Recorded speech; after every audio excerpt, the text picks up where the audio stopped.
जम्मू कश्मीर के रामबन के लिए रविवार सुबह तबाही लेकर आई। रामबन में भारी बारिश और भूस्खलन ने पल भर में तबाही मचा दी। आसमान से बरसी आफत ने 3 लोगों की जान ले ली, इमारतों को ताश के पत्तों की तरह ढा दिया और यातायात व्यवस्था को पूरी तरह से ठप कर दिया। इस अप्रत्याशित आपदा के कारण सैकड़ों लोग बेघर हो गए। हालांकि उन्हें सुरक्षित स्थानों पर पहुंचाया गया, लेकिन सवाल यह है कि आखिर रामबन में इतनी तबाही क्यों मची, जिसका मुख्य कारण ओरोग्राफिक लिफ्ट नामक प्रक्रिया है। जब गर्म हवा पहाड़ों की ढलानों से ऊपर उठती है तो ऊपरी वायुमंडल के कम दबाव के कारण वह फैलती है और ठंडी होती है। इस प्रक्रिया में हवा अपनी नमी खो देती है, जो बारिश के रूप में नीचे गिरती है।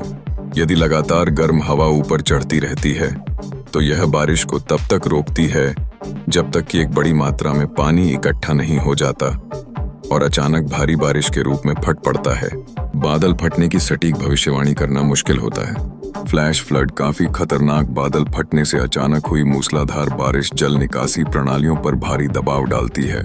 इससे वे तेजी से उफनने लगते हैं और फ्लैश फ्लड और भूस्खलन का कारण बनते हैं।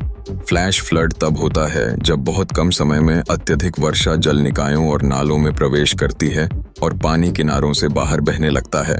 पहाड़ी क्षेत्रों में यह स्थिति और भी खतरनाक होती है, क्योंकि चट्टानी मिट्टी पानी को आसानी से सोख नहीं पाती है, जबकि मैदानी इलाकों में आने वाली नदी की बाढ़ लंबे समय तक रहती है और संपत्ति को अधिक नुकसान पहुंचाती है। फ्लैश फ्लड में जान माल के नुकसान की संभावना कहीं अधिक होती है। कितना खतरनाक होता है भूस्खलन। भूस्खलन एक ऐसी प्रक्रिया है जिसमें ढलान वाली भूमि का एक हिस्सा ढीला होकर नीचे की ओर खिसक जाता है। इसमें चट्टानें और मिट्टी शामिल होती हैं। ब्रिटिश जियोलॉजिकल सर्वे के अनुसार जब ढलान पर गुरुत्वाकर्षण बल ढलान की प्रतिरोधी शक्तियों से अधिक हो जाता है तो भूस्खलन होता है। ढलान वाली सामग्री में पानी की मात्रा बढ़ने से भूस्खलन की संभावना और बढ़ जाती है, क्योंकि पानी मिट्टी का वजन बढ़ाता है, उसकी ताकत कम करता है और घर्षण को कम करता है। इससे सामग्री का नीचे की ओर खिसकना आसान हो जाता है।